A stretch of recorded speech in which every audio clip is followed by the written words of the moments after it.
Hello and welcome everyone to another live stream of co-produced care. I'm absolutely delighted with the guests that we have on our live stream today. It's a new year, a new focus. And so we are going to be joined by some fantastic guests. I have got two Isaacs, I'm afraid, on the live stream, so I have to work that out. But Isaac Theophilus, we've got Isaac Samuels, Roy Lilly and Kevin Humphreys. And I suppose what I'm really excited about this time round for co-produced care is that we're really focusing on supporting the sector. So we're looking at how we can get the sector to come together, to advocate for itself, to advocate for others, and also to try and get a better understanding of what we are going through. And that's the focus of today, is to how we can come together, how we can try and understand the issues that the social care sector is facing, and going forward, how we can be supportive and try and get those voices that sometimes are unheard or not properly paid attention to out to our politicians, to the public, and create a better and wider debate. So that's what we're all about. I do want to give a little bit of an announcement. I have mentioned it a little bit before, and I'll be mentioning it a little bit more going forward. But I'm super excited to announce that we are getting ready to set up our and launch our Social Care Leadership Academy. So this is Each One Teach One. If you go onto our website, there's a video explaining it. And the whole idea around it is that we felt we do a lot of pro bono work, and we support managers, micro providers, and people who are trying to get ahead in their career in social care, and we help them really to progress. And we were just getting inundated with requests to do that. So we're doing more of the same now, and we formalized it. It's a big focus is on peer-to-peer learning. So if anyone who doesn't know what Each One Teach One actually means, it's a saying that I grew up with, comes from the Caribbean community, I believe, an African saying. And it's all about people, anybody with knowledge. It might be a relative, it might be a sibling who's helping an older sibling to understand maths, for example. You teach what somebody, they teach somebody else. And then as a community, you grow and you learn. So that's why we called it Each One Teach One, because there's a heavy focus on bringing the sector together and learning from each other, as well as bringing experts into the room and supporting people. The scheme we're running is starting in March. It is already CPD accredited. You can find it on the CPD website. And we're just really excited to launch it. So I'm not going to talk too much about that because we've got some fantastic guests, but I do want to help people to understand that a little bit.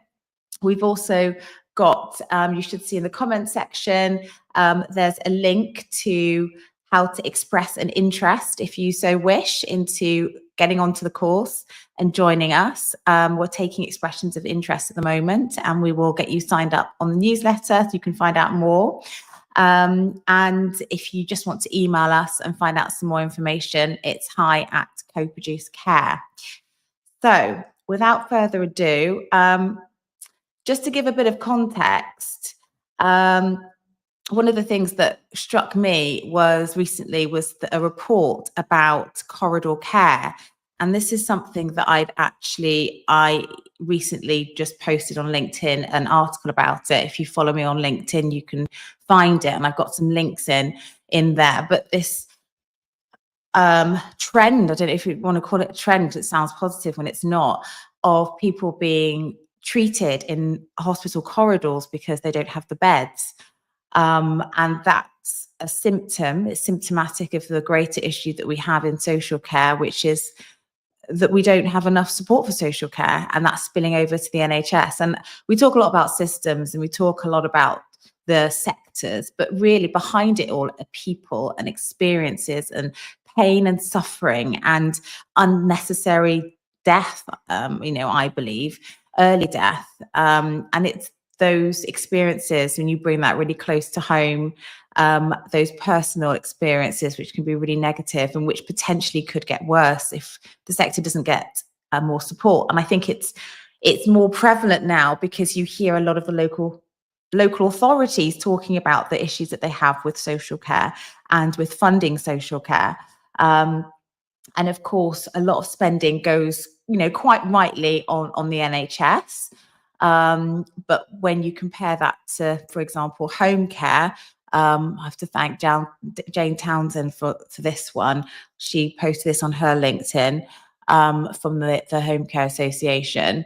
It's really is a lot less, and I think that needs to be sorted out. Obviously, the government announced there was going to be a review. Louise Casey taking that. It's going to have its final report in 2028, but that's a long way away, and we need something done now. So I want to get into this with my guests. So I'm going to stop talking and I'm going to introduce them. But before we do anything, can I just ask anyone who's listening, can you just subscribe wherever you're listening to us? I know we've got people who are on LinkedIn. So if you want to share this on your LinkedIn feeds, and if you are on YouTube, if you like and subscribe, it just helps this movement of getting the message out to more people, because the algorithms recognize that this is something that's worth watching and more people watch it. So I've got some really fantastic guests. I'm so lucky to have them join us. So let's make sure that they get heard on this platform. So I'm going to introduce everyone in. It's a bit clunky, this part of the process. I have to do everyone one by one. Once everyone's in, I'm just going to ask you to introduce yourselves. So can I start off with Isaac Samuels? Should I just go for Isaac S and Isaac T? So let's start with Isaac S. Thanks, Sophie. So I'm Isaac. I live in the east of London. I'm someone that draws on care and support, but I also work as a lived experience commissioner for co-production and inclusion for a local authority, passionate about kind of the rights of our citizens, particularly in health and care spaces. Great. Thank you, Isaac. And Roy, you're next on my screen. Thank you. Thank you very much, Sophie. Good afternoon, everybody. My name is Roy Lilly. I'm a former NHS Trust chairman. I've been a policy advisor. I've worked in academia. Now I write and broadcaster about health and social care. And a long time ago, I was a local authority councillor and the chair of social services committee. So I've got a bit of a feeling for both sides of the fence and health and social care. Great. And I think it's really great that we have somebody who's worked in health, who's also championing social care and understands the difficulties that we face, and Isaac as well with lived experience. I think it's just a real fantastic additions to the panel. So coming on to Kevin now. Hi, Kevin. Hi, thanks, Sophie. Good afternoon, everyone. So I'm Kevin, and I'm the CEO of Oakland Care Group. I'm also on the board of West Sussex Partners in Care, which is West Sussex Care Association. And I think I share the concern of everyone really about the future of social care, the provision of care, and the fact that we don't see the money or the provision actually meeting the demand, and the future looks a bit scary when we see the way that everything is heading.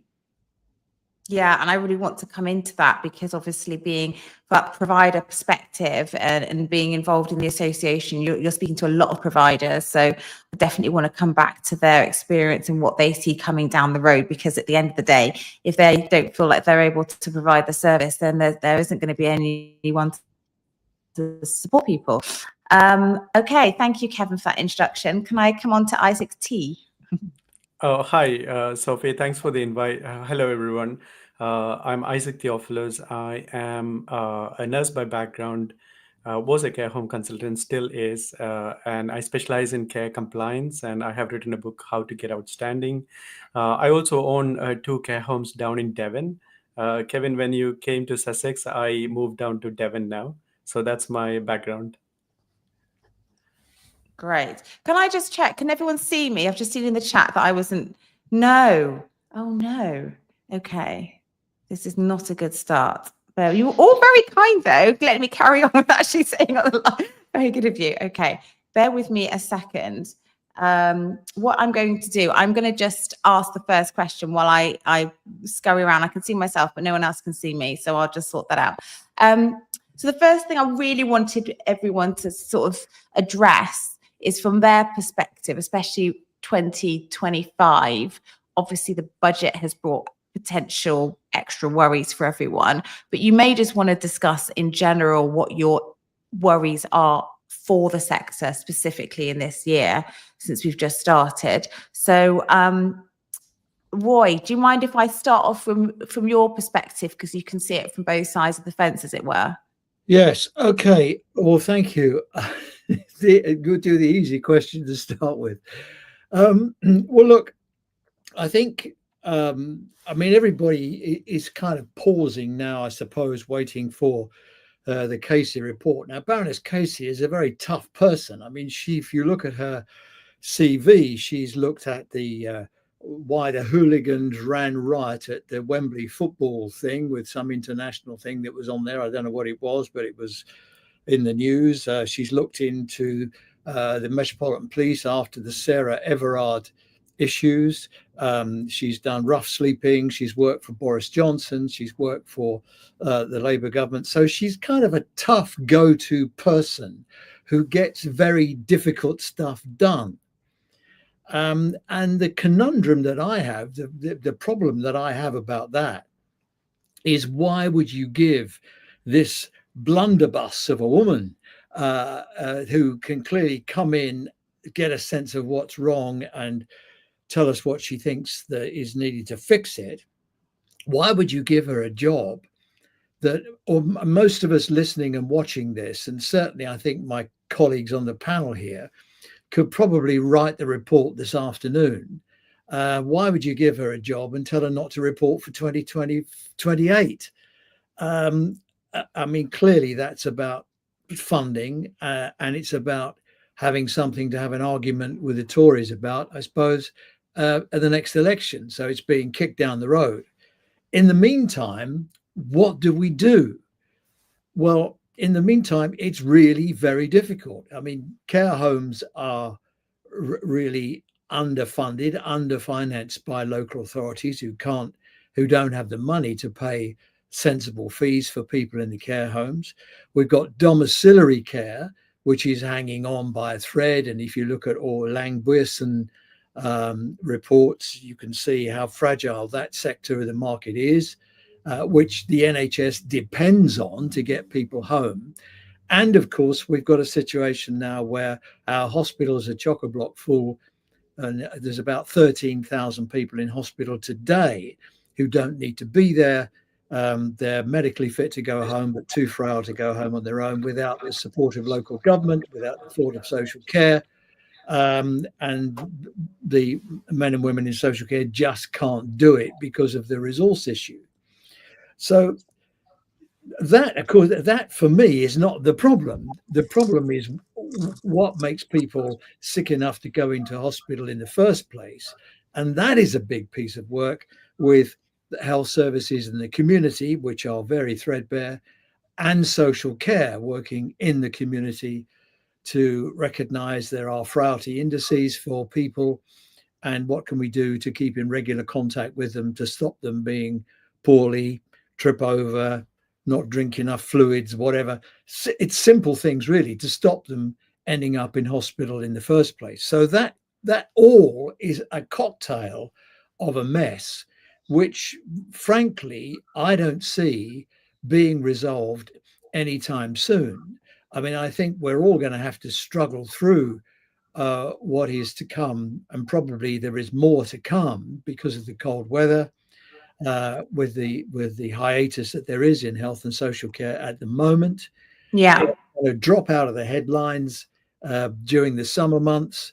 Other things will come and distract the politicians, and once again, the parlous state of social care and its relationship with the health service will drop out of the headlines and disappear into the long grass. So, I mean, I can't, when you ask me to look, what is the prospect for 2025 in the sector, I would say it's very poor.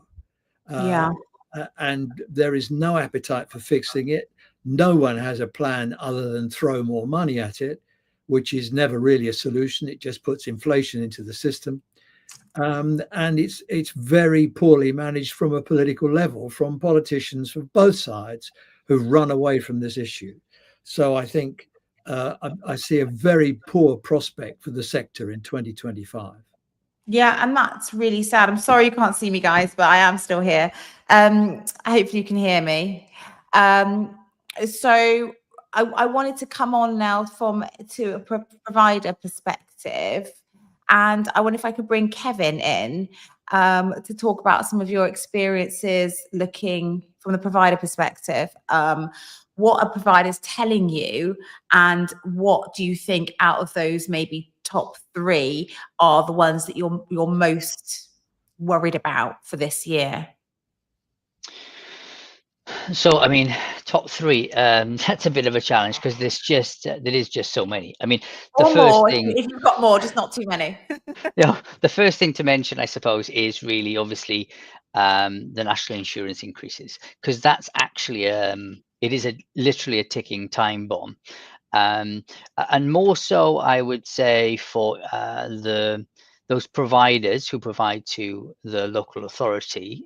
So those in, for example, care homes and domiciliary care, it will affect your learning disabilities and so on and so forth. All those who are providing where the money just doesn't match the increases. So we're hearing already that there are many providers of domiciliary care who are very likely to close their doors in the run up to April.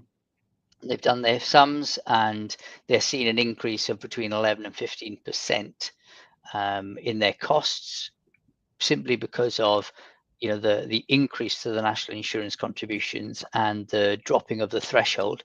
So therefore we are going to see providers go out of business. There's already been some that have made the decision and are moving packages out and so on.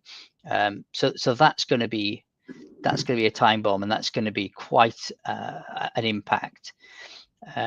There's already the issue with staffing levels within domiciliary care, and although we've had an influx of people coming from abroad to work in the UK via the visa system, this hasn't necessarily had a huge impact in domiciliary care because a lot of them are unable to drive, and a lot of them therefore need to be able to be provided a vehicle and so on. So that hasn't had as good an impact as it has in care homes, where that's easier to provide for. Where you have providers in care homes who are providing private, they are going to, just like Tesco does when they have issues with their cost base, they're going to push that on to their clients. So within private, that's going to be in the main okay, challenging, but in the main okay. Where you have those that are predominantly providing local authority packages of care within their care home, that's where we're going to see issues. And we've been squeezed now for so long in the industry that we're at a place now where I don't think it's being extreme to say that there will be the issue of no longer being able to provide safe care. We're not talking about quality. That was before. We're at the stage now where it's even going to be safe or not. There is no way that it can continue. Another thing to come on to is a lot of the local authorities within sort of dom care in particular are really now truly on a race to the bottom, where you put a bid in for each of the packages of care, and they will take that with the lowest figure hourly rate. And what we're finding is that a lot of the individuals who are coming forward new to care don't necessarily even know the full cost of the provision of care. They think £25 an hour means that I'll be making a really good profit because I'm only going to be paying £16 an hour. But of course, the reality is that that's not the case. You have training and overheads and office and care coordination and technology and CQC and all those things that cost the business. And so these are providers that are not in for very long. These providers come in, they provide some care, and then they find themselves going out of business because they couldn't afford to go as low as they actually bid. And those providers that have been long-standing will have lost the care packages that they had. They'll have gone out of business. And so another ticking time bomb really is the fact that when this happens after April, we are going to find that there are less and less people who are experienced to provide the care within the community.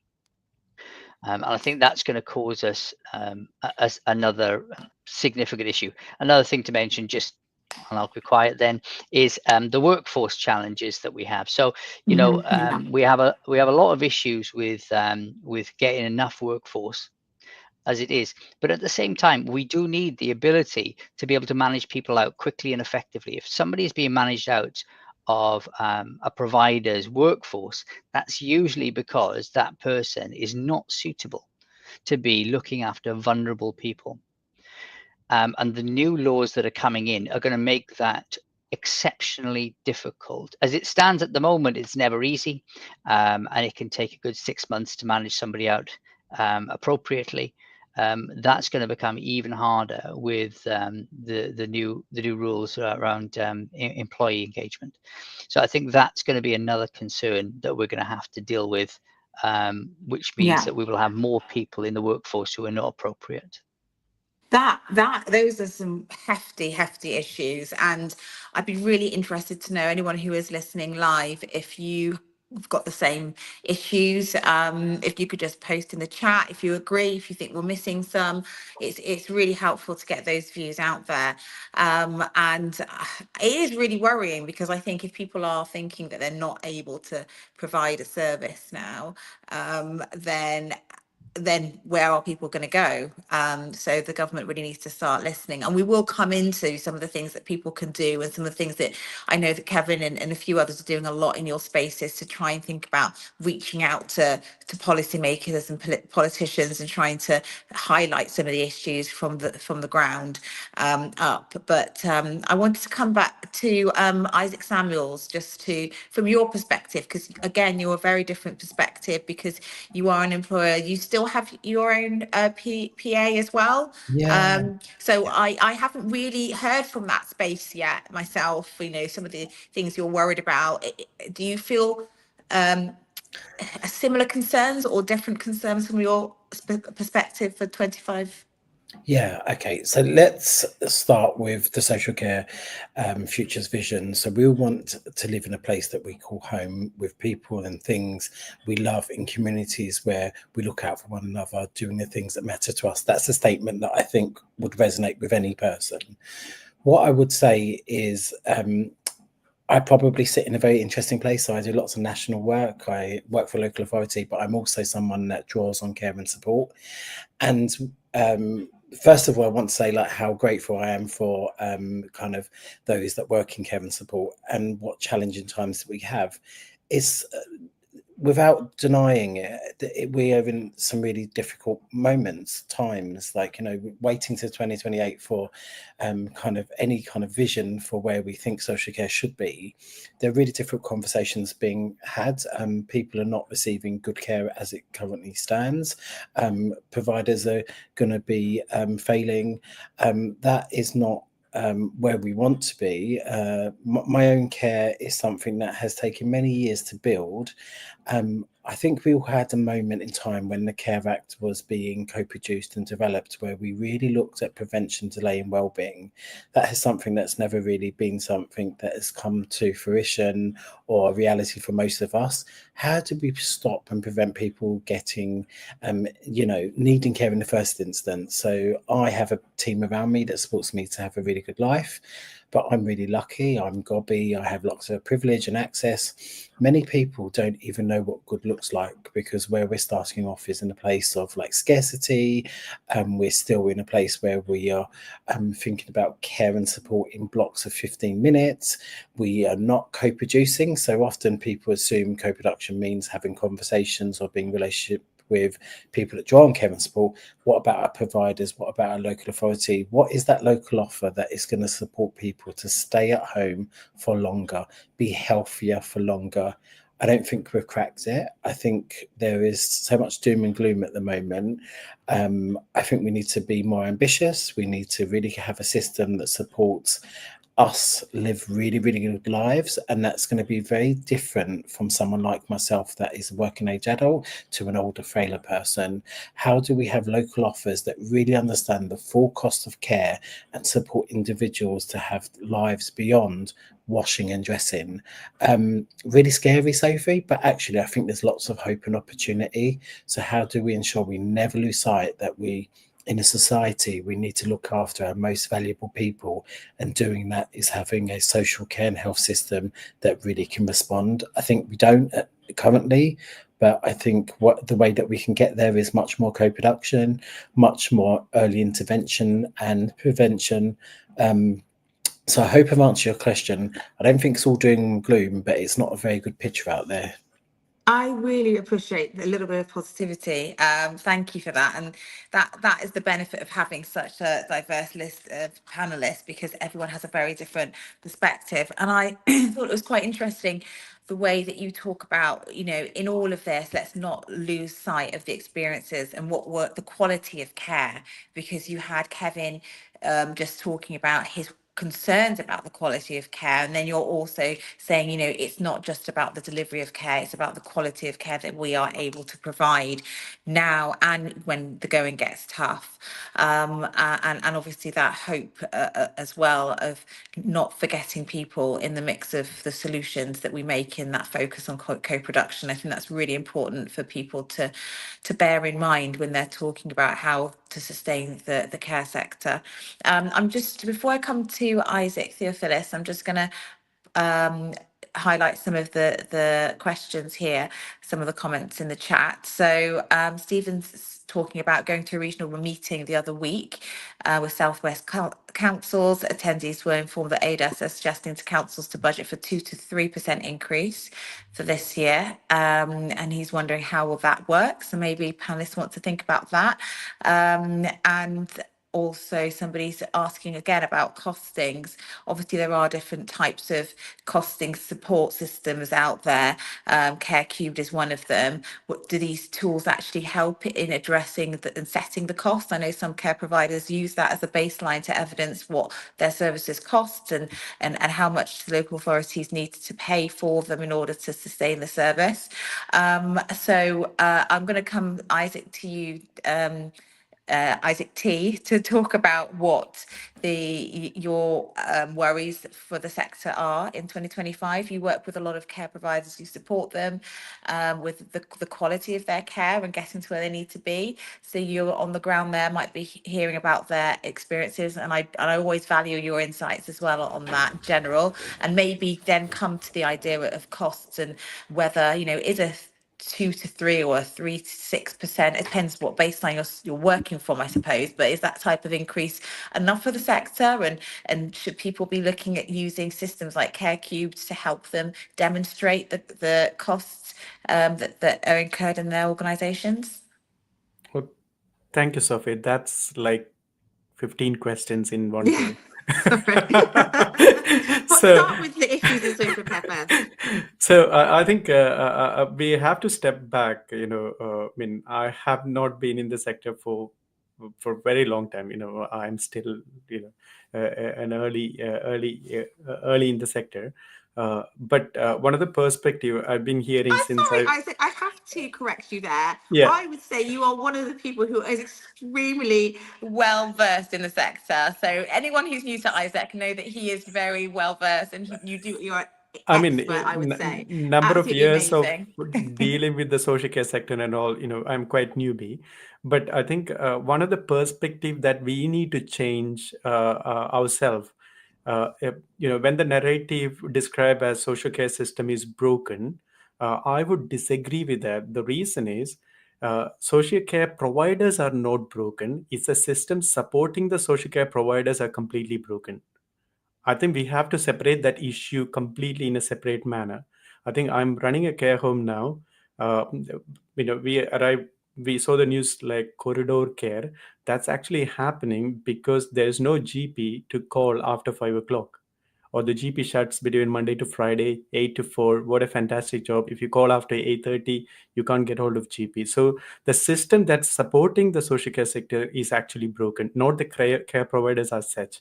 In terms of care providers, I think we should be extremely proud that we have about 20,000 providers. Most of them are you know, limited companies, private providers.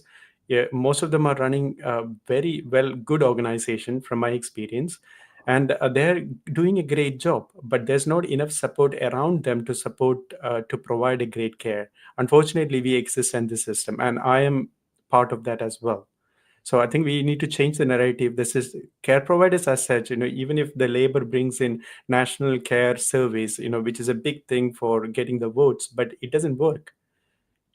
Think about the scenario of NHS where you provide free, but where is it standing now? So I think we have to learn from that experience, and we need to fix the system outside of social care providers and then help to deliver the care rather than saying that all of the system and the social care providers are broken. So in terms of finance wise, national increase in wages, increase in national living wage, corporation tax going up to 25% from now, inflation going up. So basically, I mean, I did the calculation for myself. We have to increase around 11 to 12% in order to sustain after April. So the question really is, can the market afford to pay that? That's one question. The second is, how the people will start to, or the providers will start to save money on different aspects, which might directly affect the quality of care as well, which will become a quality concern in the long run. So there are after effects of all this combined together. And think about the, already the staff are being paid very, very less. When this continues, I think the stress levels of the people working in the care sector and people moving out of the care sector not to work in the sector, I think that ratio is going to go up as well. There is a lot in that as well. Do you think that, just going back to the questions and comments, in showcasing your costings and your worries and concerns, it is useful to set it out clearly using a system? Or, have we just got to get down to that granularity of, as providers, saying these are the costs that are coming our way once in April, following the NI increases, following the living wage, and this is the shortfall, and this is what we're going to have to do as a service in order to survive or not survive?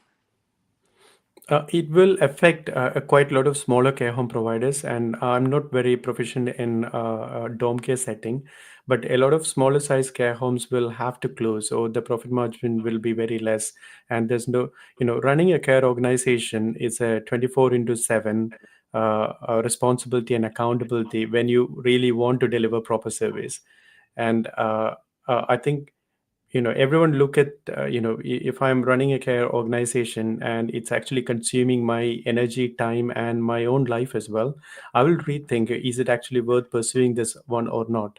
And fighting against a system such as local authority, NHS, commissioners, CQC, it's very impossible. Even as national organizations, I think they try to push back different policies. I don't think we are seeing the results.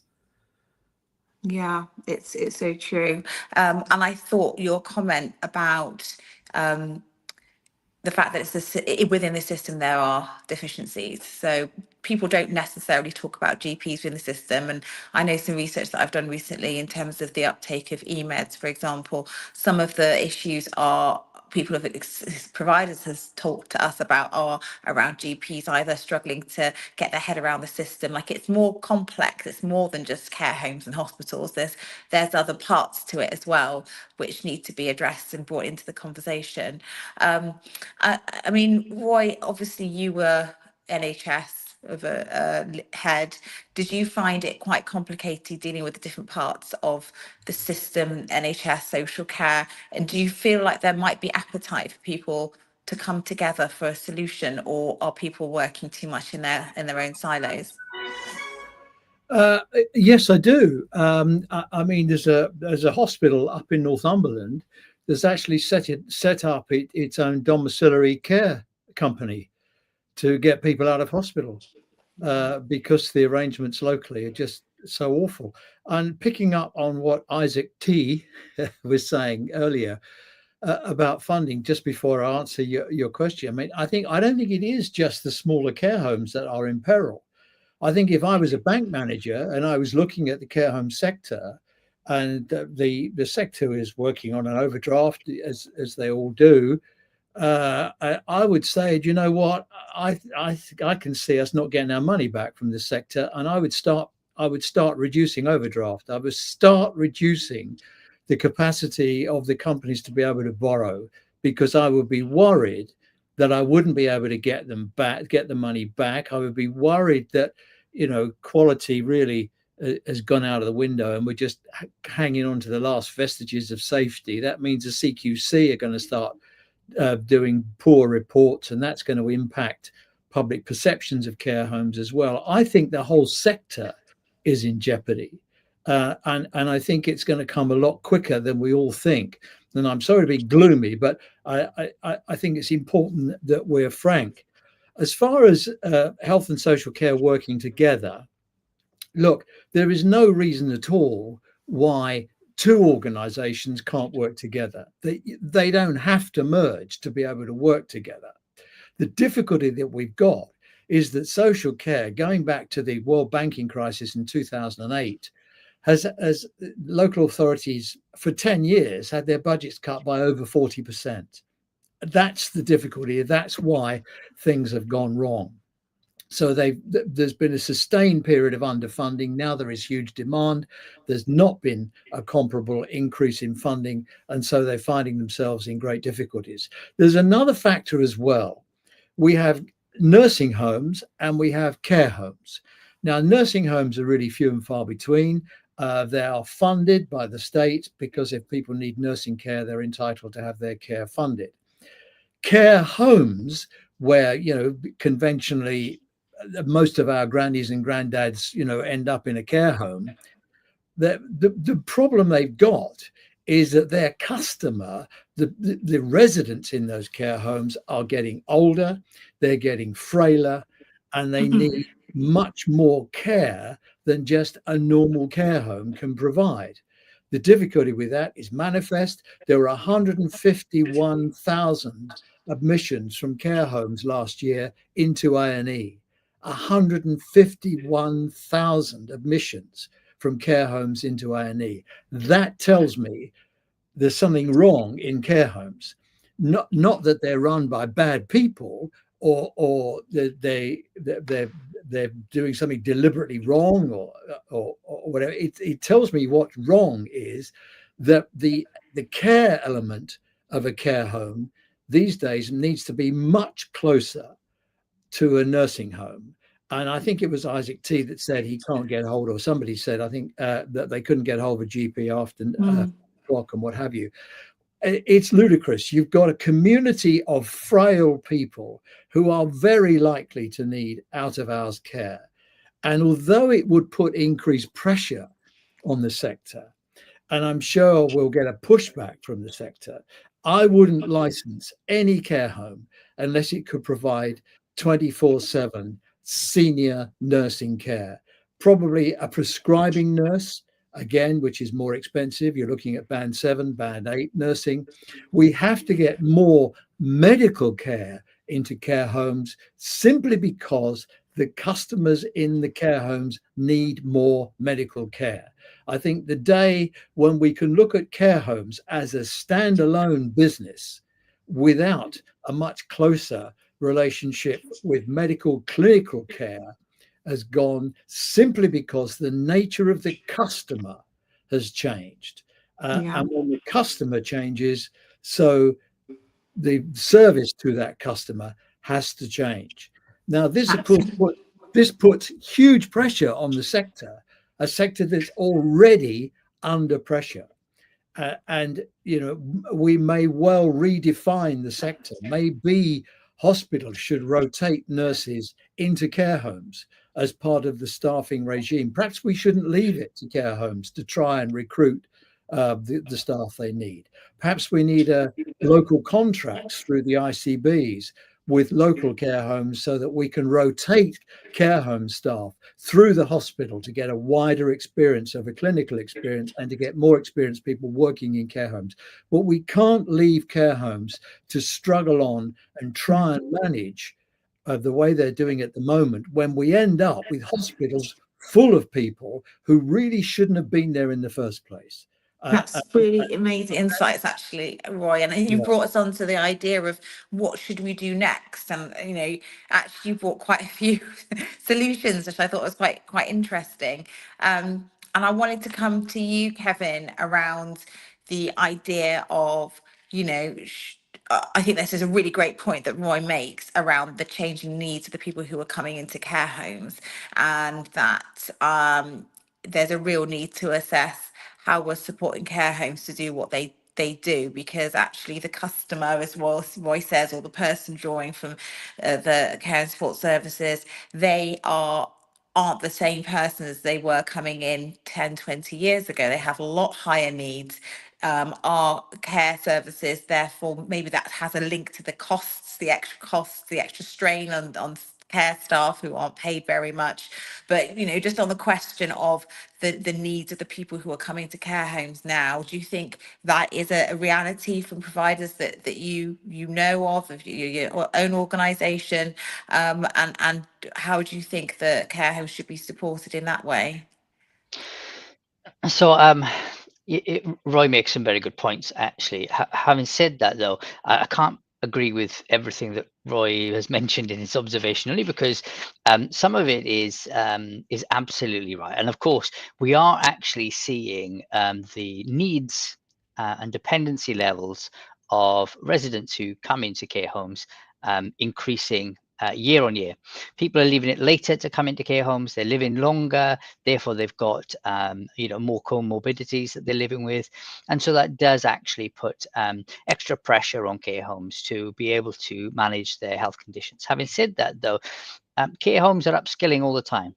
The one of the issues comes out of the fact that we live in a society where anything that's considered clinical is guarded closely by the NHS. So if there's certain things that I know my staff can do, and they can do perfectly well, and they're trained and competent, I can't allow them to do it because it's just not allowed. It's just not something that we can do.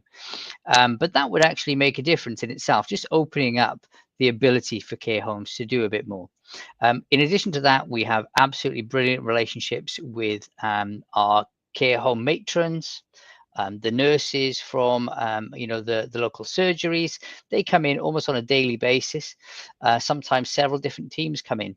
So it's often not to do with the care that they're receiving during the care home. It tends to be when you have in these hospital admissions out of care homes, it's because the staff have to call 111 and get advice. 111 is risk averse, and therefore they tell you to call 999. And so therefore you've already got hospital admissions happening on a regular basis, when in actual fact the staff can tell you they don't need to go to hospital. They're going to be absolutely fine. But because there is the risk aversion that we have built in to our system, they go into hospital, they have some tests, and then they come out in the next day, maybe in the next few hours. So that's one of the issues that we're having. I'm not saying that Roy's suggestion that perhaps at some point in the future we may need nurses in care homes, that might actually come to fruition if we see the trend continuing, which is that people are staying in their homes much more longer. They're not coming to care homes until it's absolutely essential, which isn't necessarily a good thing, in my opinion. A lot of people that have their care delivered by domiciliary care in their own care homes suffer greatly from loneliness, isolation, depression, and so on. And that's something that's remedied by living in care homes more often than not. So, it's not necessarily the whole focus about keeping people in their homes as long as possible. It's not necessarily the best thing, but for some reason we seem to have accepted that as a rule of thumb because the government said so. The other thing I just wanted to mention was, around the finances that we've been talking about, was just to say that, the average inflation has been 5.1%. That's from the Bank of England since 2010. The NHS has had its money increased by 3.5% on average annually since that day to the current day.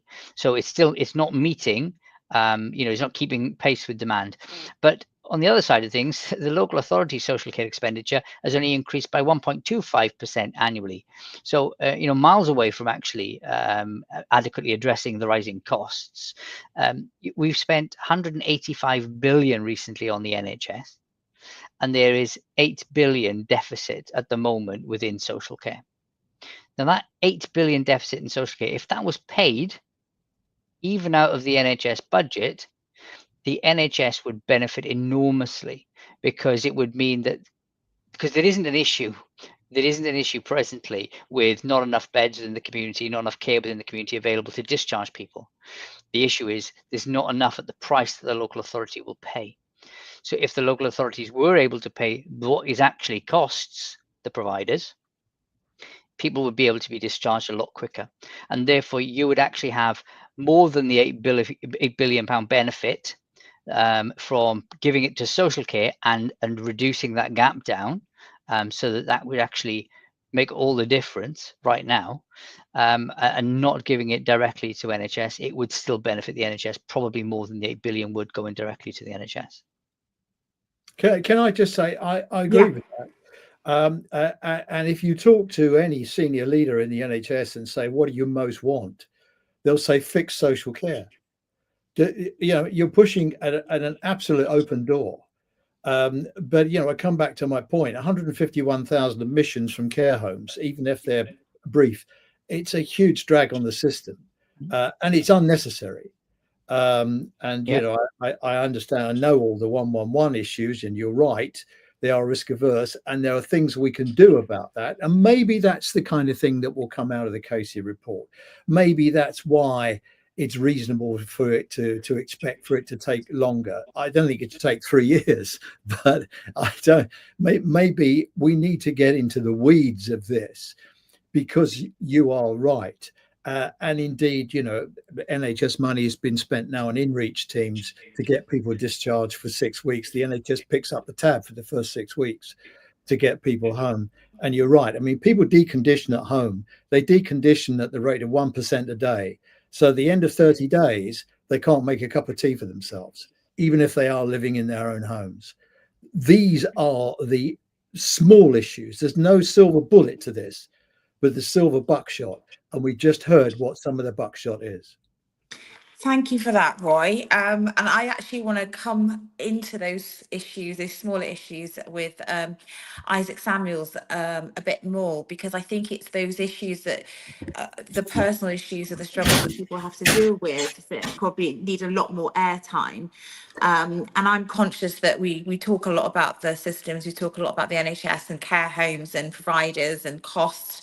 But how do we bring people with lived experience into this conversation? If they're thinking, if your local authority said, right, we want a meeting at the next care association, monthly provider meeting, and we want to discuss the issues that are coming up. How do we bring people like yourselves and organisations that you work with, Isaac, into the room? Sophie, how have we got into this kind of place in the first instance? And I think there is some really hard-hitting kind of thinking that we need to be doing, that we don't value our older people, we don't value our disabled people in society. That is evident from what we are doing around organising care and support for people to live good lives. So we can talk about co-production. It's it's a nice thing. It's nice and something that can create some change. But I think we need to have a national conversation about, do we really value disabled people? Do we really value older people? If I hear the argument about cost all the time, I can tell you how, as a disabled person, how frustrating it is to have to navigate complex health and care systems where so much money and time and energy is wasted just by systems not being able to talk to each other, by people being very protective over this bit of health, this bit of social care. Well, actually, for me, it doesn't matter. It's about having a good life. I think co-production is a mechanism or a tool that we can use where we shift that kind of paradigm from thinking about it as a problem for those people over there. All of us at some point in our lives will need care and support. Would we want it to be what's currently on offer? No. What's currently being provided is often below what people would even dream of. It's that kind of centering that really, really good quality, ensuring that we don't get fixated just on the money. We actually look at actually have people having really good lives, and it's having those difficult conversations. How do we start to have more integration across systems that talk about it and have talked about it for the last 25 years, but yet have done very little about really ensuring that people have a better offer? Where I see there are really good gains is, well, actually, there would never be discussions at a local level without people like myself being in those discussions. Do we hold lots of power? Probably not. Are we able to talk power to truth? So I'm able to say, well, actually, when you commission things in blocks of 15 minutes, that's probably only going to get focus on washing and dressing. That's not going to give people good lives. How do we shift to actually enabling people to have good lives? Not forgetting our workforce. And I would say that, you know, you cannot do more with less money. You need to invest money into the system. You need to have difficult conversations about what role does co-production play within that? How do we ensure that when we are procuring, purchasing, buying services and services for people, that they actually are what people need? I've never met anybody that wants to end up in a care home, and actually when they get there, it's quite dire. And we have, you know, locally incidences where two older people are put in two different care homes because we can't have a system that talks to each other and really supports that family to stay connected. I think there are challenges, Sophie, as well. There's a lot about kind of wanting people to live in their own homes for longer. What does that really mean to us as a society? Have we really had that conversation about, if we want a care system that is health and social care focused? And I was very happy when we had integration and ICB boards were formed, because I think for people like me, we fall through the gaps. You know, 1 minute you're talking about social care, 1 minute you're talking about health. For me, it's just a life with complexities because of health challenges. Doesn't matter where the support comes from, but it has to be of good quality. And I think there is so much duplication, waste. I don't think we've had that conversation about what does it really mean as a society to pay for good care.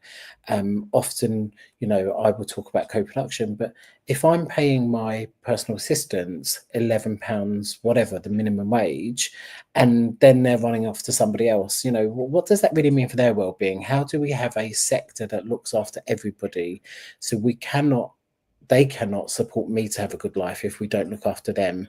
But often they have the poorest outcomes. And I just think that we need to be sensible. We need to ensure that national government is co-producing much more. But actually, we put our money where our mouth is, because you cannot do, I suppose, more for less. And we need good terms and conditions, but we really need to ensure that we're not having, and the biggest fear is provider failure at the moment. Actually, what happens when there aren't providers to provide this care and support? We will just shift them onto people that won't be very good. Absolutely. I think there's definitely a theme on this live stream around quality, about experience of care, and around the system responding to all of that, which is really, really helpful. And I hope people will share this live stream with others in their network to get those opinions out and talked about a bit more. There's a few things that have come up in the chat. And I do want to address it because I feel it comes up in a lot of debates, if you like, because obviously the discussion today is around, can providers survive? Are we being funded enough? Are we able to pay our care workers the wage that they are, you know, quite rightly due? And then some people are asking about the idea of, you know, some care homes having a lot of profit, or having good profit, and that not filtering down to care workers. I don't know the statistics on this myself. Do you feel that is a perception that's been brought up? Obviously, you have some very large care providers who might be funded privately by private equity, for example, and that skews the picture. Or maybe there are a load of people who are having a great time on it, and that's the real issue. And I think it's important not to ignore those. Oh, so that's quite a long one. those arguments, because the care sector is very diverse. You do have non-profits and you do have for-profit organizations, and you have micro organizations who are, you know, mum and pop, they'd say in America, but they, you know, they're family organizations that run things. But the idea that maybe there are unscrupulous providers who are the problem here, or part of the problem, how is that a quite a salient and true argument, and how big is that problem? I'm going to come to Isaac T first and then to Kevin on this one. Oh, hi, Sophie. Thank you for directing it in my way. Sorry. No, that's fine. You know, I'm very passionate to talk about this particular issue. So, my career journey has started from being a carer, 5.4 per hour in 2010, to now owning 2 care homes. So, you know, I think this is a capitalistic world and it's a free market. I think similar to, you know, it's not just about this sector. You can find another sectors where similar patterns you can arrive. You know, you are supposed to give it for free, but you know, why are you charging for it? So this is a free market, and people are allowed to charge what they want to charge is appropriate if people are ready to pay for it, and there become a service provider in place. So I think profit itself is not a bad thing. I think that the important thing to note is you know, what accountability do these people have in order to run the organization while making profit is what matters. So I think that is the missing point. I think most of the mama papa providers or family businesses who run care providers, you can see the quality better in those organizations than corporate governance or corporate providers. The reason is there is no accountability to the shareholders, there is no accountability to the company who owns in Gibraltar, etc. So that's where we need to bring this into place. But if there's no, let's say, you know, we go on a national health service type of model where it's free for everybody, and the bureaucracy will build up and it will damage the service delivery. You know, you won't be even able to accommodate somebody at this rate if we provide an equivalent service such as NHS in social care. That's my opinion. That's very succinct and very helpful. Sophie, may I just make a point? Very briefly, Roy, because it's of time, because I do want to come to Kevin on this. Okay, I'm sorry, I didn't mean to tread on your time, but just tell me. I mean, the smaller, the mama papa shops, generally speaking, offer really good care. They're run by people who really love what they're doing, and somehow or other they muddle through the finances. But if you look at the sector as a whole, if you look at the big providers, HC1, Four Seasons, Bupa, and Care UK, between them they've got 62,000 beds, 12,000 fewer beds than they had 5 years ago. Even the big boys are shrinking the market at a time when we know the market demand is expanding. And so you have to ask the question, why are these very well-funded organizations shrinking their footprint in a market where demand is going through the roof? It tells you something. That's a really, really helpful statistic. And I wonder what that statistic will be for them and others in the next quarter, actually. I think it's going to be a really scary time. Thank you for that point, Roy. That's really helpful. Kevin, can I come to you and your thoughts on this? Yeah, I'm grateful you've come to me, actually, because I think just to pick up one mention that Isaac S made about, you know, going into a care home and it can be dire. I don't disagree with that at all. It absolutely can be dire. But the reason why that is dire is usually the same reason every time. And that's because that care home is usually full. Literally, most of theirs, if not all of theirs, residents are funded by the local authority. And that means that they do not have the profits, because everybody needs profits, to reinvest back into the business, to make improvements in the facilities, in the amenities, and in the lives of the people for whom they're caring. Those people could be doing their absolute best in every way, shape, and form. The staff could be committed and caring. But actually, the care home itself is not being reinvested in because they don't get enough funding. Now, when you see those that are making profits, in our own company, we make profits, but we put that profits back into the business. We put that profit back in the business. So I can honestly say, hand on heart, that the residents in our care homes are happy, looked after, cared for in a safe and compassionate way. And there are lots of other places where if you are able to have enough private people who you can charge the right amount, you can then reinvest in your organization. So it always comes back to, where are your clients coming from? That's the biggest issue when it comes to that. Sorry, Sophie, I forgot the second part of the question. No, that was really helpful, actually, the idea of where your clients are coming from, and it just the questions in the chat around profit. And I think it was interesting what Isaac said. You know, we've got supermarkets and clothes stores and food stores that they've all got different funding mechanisms. And I'm not going to pine on it too much myself, but I think in the round, when you're thinking about it, is that really the issue that's causing this problem that we're addressing today? I think, coming back to it, or is it really a wider systems issue? And I feel like it's probably the wider systems issue, rather than a few providers or making a lot of profit and causing some kind of upset in the system. But yeah, no, I didn't know if you had any last words on that. Just to say really that I think those that are making the larger profits are usually making them from their private clients and private residents.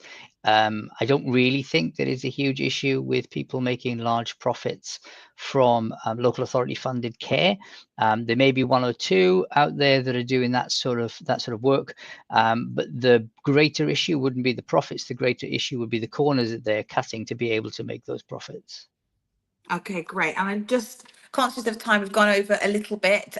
If you do have time, I just want to answer the fundamental question of the live stream, which is, will 2025 see the end of social care? And I think somebody put on Twitter, I heard on the news that someone's got survive 25, because obviously social care isn't the only business that's struggling this year because of the budget challenges.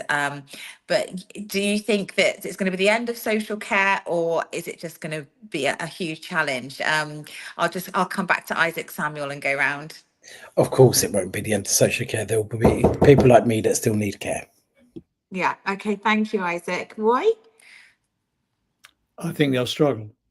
And I think the government will probably have to step in before the next winter. I think we'll struggle through the summer and autumn, but I think for my part, I would move adult social care into a newly framed community care and rebudget. I wouldn't start a new care organization, but that's what I would do. But to answer your question in the context of where we are right now, I think it's going to be a hell of a struggle, and the government will have to weigh in with more money for next winter. I think the winter preparedness, which usually starts in around June, I think we'll have to change the face of that if the sector is to survive, and it must, because we need it. Thank you for that, Roy. Can I go to Isaac Theophilus, please? Yes, Sophie, I think the fittest will survive. Any providers who are proactive, who know how to navigate this market will survive. Others will perish. Yeah, and that's a very worrying summary, really, I think, and probably quite true. Kevin, are you of the similar opinion or anything else? No, I agree with Isaac. Yeah, some will manage to get through. Some will fall by the wayside. I think as a rule, providers of care are determined, committed people who care about the services that they deliver, and they will not go down without a fight. And I think that activities like Providers Unite, which is the first of its kind that we've seen, where all providers are coming together under one banner instead of siloed in our different sectors. I think that will be a new start for us, a new catalyst for us to bring our message to the government and to share, hopefully, a more inspiring message to people about what social care is, why we need it so much, and how much of a wonderful industry it is, not just to work in, but to be passionate about and love. I think that's wonderful. And it's a brilliant segue for me to go into some of the work that they're doing and encourage people to support. But I'm really conscious I've kept you guys 5 minutes past time and everyone's got lots of things back to back. We started January with lots going on in the sector. And just a huge thank you for sticking with me. So sorry for my tech difficulties. I don't know what StreamYard is doing, but we managed to get through it. I'm on my phone. And yeah, thank you to all my guests for coming in and spending their time with me this afternoon, this lunchtime. So I'll say goodbye to you. Please make sure you follow them on LinkedIn and wherever else they are. And we'll hopefully see you all again soon. Take care. Thanks, Sophie. Goodbye, Bye. everybody. Goodbye. Good luck. Bye-bye. Bye. How do we stop this?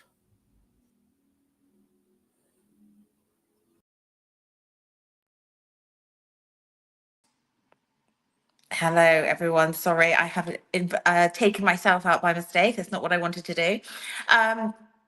I'm on my phone, so it's a bit tricky. I'm on two screens at the moment, so thanks for staying with me. I am going to just give a quick nod to Providers Unite because, as Kevin mentioned, they are doing some amazing stuff. We're actually going to have them on a live stream next week. I've managed to get some of their representatives over, and yes, it's a collection of providers that are highlighting the issues and trying to galvanise the sector to express what's happening in the sector and our worries and concerns. But we're also really inclusive of carers, of people with lived experience. They have a website, Providers Unite. If you just Google that, you'll be able to connect with them. You can sign up to their newsletter, and I think they're going to be sending out quite a lot of comms in the next few days about the activities that they're doing and how you can support them. Yesterday, they had a few hashtags, and they were sort of flooding social media with positive information around social care and trying to galvanise some more support. And there's more things that are planned, and it's about bringing everybody together. Yes, there's a lot of providers on there, but there's lots of other people there too, and I think it's really important that we do unite the sector because there are different bits to it and we're not going to all agree on everything.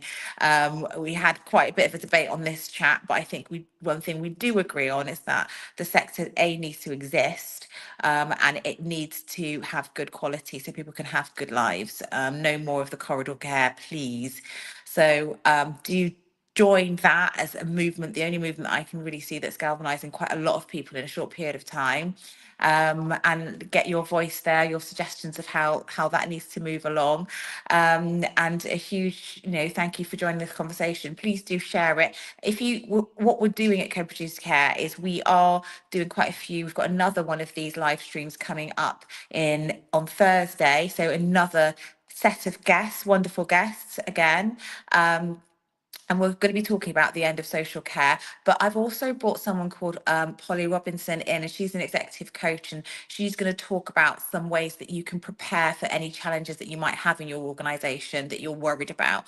So anyone who runs a care organisation or is a provider who's thinking about what's some hints and tips about how to help manage the staff through a difficult period that may most likely occur in the next few weeks, few months come ahead. It would be really great to have her, and obviously we've already got some other guests on there as well, and so I'm really looking forward to that discussion. So please do make sure you either subscribe, like this link, and if you're on YouTube, if you click the bell, you'll get a notification when we go live, and on the same links you can watch us back. If you've joined our mailing list, hi at Co-Produced Care, you'll also be able to get quite updates, and we're sending out reminders of when we're going live. So that's a really good way of keeping up to date. So a lot of activity going on. And like I said, we will also be having Providers Unite come and join us next week, next Thursday. So we're going to be, all of that is on our YouTube already. So you can like and set yourself a notification for that. It'll be really important to get onto that one to find out what they're doing and how you can get involved, because I think the impact of that it needs to be big, and hopefully it's going to be big because we see so many sectors going out there and putting their voice forward, whether it's doctors or nurses or farmers, or whoever's got a voice there to talk about the situation. I really honestly feel that care work literally affects everyone. I'm biased because I've worked in it all my life, but I've had my mum died from cancer. She was looked after by people in social care. My stepdad was the same. at any point, you're going to know an aunt, an uncle, a mum, a dad, a brother, a sister, people with learning disabilities. I think somebody put it in the chat. You know, it's not just about older people. I know that that is often quite a lot of irritation for some people, because the conversation is often just talked about older people. But if you look at social care budgets, for example, I know that's again talking about cost, it's a variety of people that are covered by social care. So it's a good debate to get involved in if you have people who are in your family or friends, or you just want people to be a little bit more aware of the debates in social care, then just ask them to join our channel and to engage with our material, because we're going to try and signpost you to as many organisations as possible, that you can find out more information, and obviously we're going to be spreading some information ourselves. So do get in touch with us. I'll pop up our email address again if you want to email us, if you want to find out more about our academy that we're starting up. And in the chat, right at the top of the chat, you should see some information of how you can express an interest to that.